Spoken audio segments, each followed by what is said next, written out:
রে বন্ধু, কি অবস্থা? হ্যাঁ ভালো। ও এলাকার কি খবর? এলাকার কারো ভালো না রে বন্ধু। কেন, কি হয়েছে এলাকার? লেদা তাহলে আমি বেটা বড় ভাইয়ের সামনে সিগারেট টানে। কি কস বন্ধু? বেটা বন্ধু আর দোয়ান মিজাই।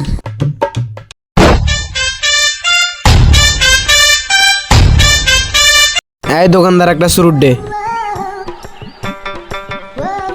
লাইট আছে? কি রে বন্ধু, ছোট ভাই আমাদের সামনে সিগারেট ধরাইতে আছে। কি ও বড় ভাইদের কি চিনো না? আপনি কি এর বড় ভাই? আমি কি এর বড় ভাই? আমি এলাকার বড় ভাই। আপনারা তো চিনি না। আচ্ছা, তোমার বাড়ি কোন জায়গায়?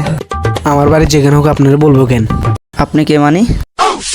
এই বেটা, তুই আমার সহজ দিতে। এবারে তুই কিছু বুঝাস নাকি? তুই কি আমার চিনিস? আমার ভাই এই এলাকার চেয়ারম্যান। এবারে তোর ভাই চেয়ারম্যান হলে কিছু বড় ভাইদের সামনে কি সিট টানতে পারবি? তুই এখানে দাঁড়া, আমি আমার বাইরে ডাকে নিয়ে যেতে আসি। ভাইয়া, দোকানে একটা লোক আমার মারছে। কি লাইগা বলতো? কি রে বন্ধু, আবার ওর বড় ভাইকে নিয়ে আসতেছে না? আসুক। কি রে বেটা, আমার ছোট ভাইকে কে মারছে? ওই ভাইটে আটটা ওইদিকে। কি রে বন্ধু, তুই এখানে? কি অবস্থা? ভালো। এটা তোর কি হয়? ছোট ভাই। ও তো আমার সামনে সিগারেট ধরাইলো। কি কস? কি রে, এটা হাসানি রে?